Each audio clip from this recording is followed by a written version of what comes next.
Height বাড়ানোর জন্য যদি টানা 30 দিন প্রতিদিন এই 5টা এক্সারসাইজ করো তাহলে তোমাকে কতটা লম্বা দেখাবে।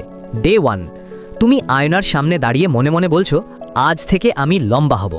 তারপর শুরু করলে ডেড হ্যাং 30 সেকেন্ড, কিন্তু 10 সেকেন্ডেই হাত জ্বালা শুরু, কাঁধ কাঁপছে, আর তুমি বলছো ভাই এটা লম্বা হওয়ার এক্সারসাইজ নাকি হাত ভাঙার ট্রেনিং। ডে 3, সকালে ঘুম থেকে উঠেই মনে হবে হাত পা আগুন হয়ে গেছে, পিঠে ব্যথা, ঘাড় শক্ত, তবুও তুমি থামছো না।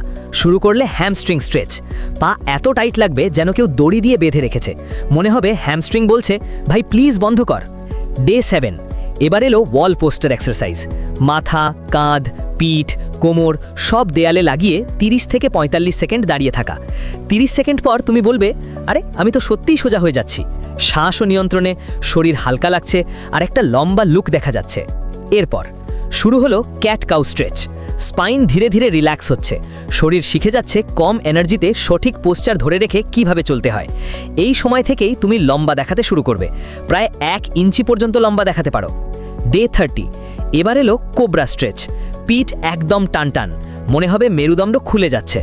আজ তুমি বুঝবে হাইট বাড়ানো কোনো জাদু নয়, এটা হলো স্পাইন ডিকম্প্রেশন আর সঠিক পোস্চার ঠিক করার ফল। এখন তুমি যখন দাঁড়াও শরীর স্বাভাবিকভাবেই আগের থেকে বেশি লম্বা দেখায়।